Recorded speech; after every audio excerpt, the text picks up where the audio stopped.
What's going on, everybody? My name is Aiden and welcome back to another video. Ladies and gentlemen, we talked about our first round selection in Noah Esenge, but I didn't really get a chance to talk about our second round acquisition. And of course, since he's Australian and I'm Australian, I know that means nothing in relation to this, but I thought I should give my thoughts on the player. His name is Lachlan Olbrich.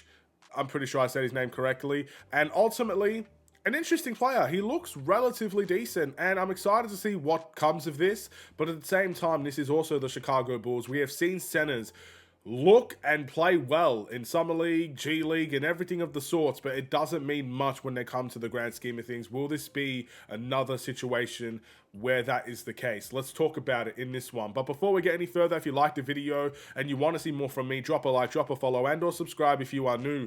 And let me know in the comments below your thoughts about Lachlan Olbrich. Do you think he will be a player that you can see the Bulls using in this current team, using in the future, using as he develops? You would assume it's in the G League because he's going to be on a two-way contract, I believe, with this Bulls team. And altogether, are you excited about another international player, another Australian? I mean, I'm just going to throw it out there. If you like Australians, are you excited to have another one of us in your current team? So, with that being said, it is important to firstly discuss his stats in the season that he played for Illawarra. He averaged 8.4 points per game, 1.6 assists, 3.8 rebounds, and 0.6 blocks per game, 0.4 steals per game as well. In terms of the three-point shooting, nothing really to be said there. But again, I mean, this is a second round selection. You're probably not going to get someone that can spread the floor and shoot the three at an elite level. It's just not really going to be the case. So it's a bit unfortunate in that regard. He doesn't take threes. So, it is what it is. And by all means, maybe he takes more threes at the NBA level. Maybe he develops his game. But from what I've seen, oh, he's a typical Australian player, man. I mean, if you've watched the NBL and you've watched Australians play, there's a couple of things you can take notes of. It's a physical league.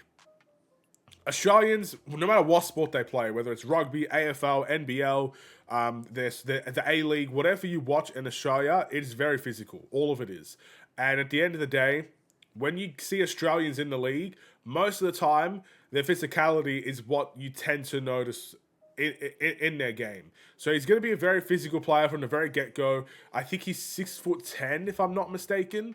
Again, he weighs a decent amount also. Like, the guy is going to be a physical presence in this league, even at the short, I guess, that he's not short, but if you're putting him in the center position, he's going to be a small ball center for you. So the physicality is definitely what's going to help him through it. He might not be the most athletic player, but he has great footwork. And if you've seen any of his highlights, he is a menace in the post. He is someone that has the ability to dribble, and that is obviously very good for a 6'10" player. So he can dribble and get to his spots in certain situations, but his physicality and his footwork allows him to get easier opportunities at the rim.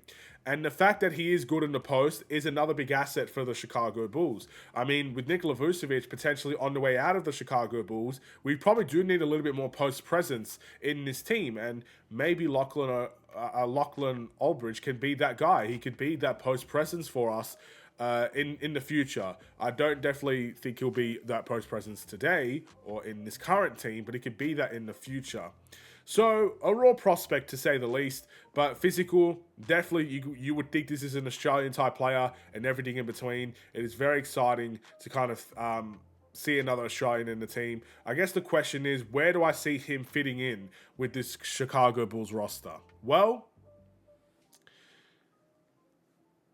we've had situations like this in the past where players play really well, but they don't get opportunities. Marcus Simonovic, I mean, he played well in the Summer League. His second season in the Summer League was unbelievable. I couldn't believe what I was watching. It really felt like we were watching the next Jokic in the Summer League, but no opportunities at the NBA level, and he got removed from the Bulls. He got waived, and no one else picked him up. He's still in, he's not in the NBA anymore. I think he's playing overseas still, and that's a bit unfortunate, but that just happens. For whatever reason, that happened to him, and it's sad, but maybe he just wasn't good enough, and that's something we have to take. Adama Sanogo, he had chances here or there, but not a massive amount of chances. He got injured, and then the Bulls waived him. The Bulls cut him. And I thought that was the wrong decision at the time, and you know what? I'll sit here and tell you, I still think that's the wrong decision. I think he showed enough to show he would be capable at the NBA level. And I think, given the opportunity, he could be a phenomenal rebounder in this league and a solid offensive player in terms of putbacks and maybe lobs. He has a nice touch. I don't know. It felt like it was the wrong decision there too. Definitely more wrong than Marko Simonovic. So we have seen centers that don't get opportunities in this Bulls team. If you see where this Bulls team currently is in centers, let's say we keep Nikola Vucevic, we keep Zach Collins, and we keep Jalen Smith. Those are three centers that are better than Lachlan Olbrich right now. So I can't see him being anywhere near the main roster on this team this season. If we trade Nikola Vucevic, maybe we trade somebody else in that process, there could be room for a two-way player to kind of step in and get minutes here or there. But for the most part, I see Lachlan Olbrich for the foreseeable future as a G League player, someone that will develop in the G League. But I hope that this is going to be different than the others. I really hope. What we probably can say about Lachlan Olbrich that we couldn't say about Marko Simonovic or even Adama Sanogo is that there is a little bit more two-way capabilities there than those guys. Marko Simonovic seemed like he was a very good offensive player. He could shoot the three, could shoot the mid-range, but defensively he was nowhere near ready for the NBA. Adama Sanogo seems to be more of that defensive center. He can switch onto guards every now and then. He's a phenomenal rebounder. He's a good physical presence. He can box out. He can rebound. He could do the offensive putbacks and, some of the post plays, which is really, really nice. But offensively, I mean, he did shoot a couple of threes here or there, but you didn't feel like offensively he was ready for the NBA. When he did move out to the mid-range and he did move out to the three, you felt it was lackluster. You felt like it wasn't really going to get anywhere. And that's probably why he got cut at the end. And it's very unfortunate. I feel like Adama Sanogo should still be here. But with Lachlan Olbrich, you can see the defensive side, the physicality and everything there. The rebounding isn't terrible. What is it? What was his rebounding? 3.8. It's not great either, to be honest, but it is what it is. But you can see the defensive physicality he can bring to a team, and you can also see there's a little bit of offensive skill to his game as well. His footwork and his post moves are very, very good. And I would like to see what he looks like when he expands to the mid-range and the three-point line. I don't know much about that. I don't know what his percentages are from there. So maybe there's more to his game that I don't know about, but at least there's a little bit more two-way potential there. Maybe that's why the Bulls went for him. Maybe that's why they feel like this situation will be different than the past ones. Do you guys agree? I mean, Josh Giddey seems to agree. He's very excited to have him on the team.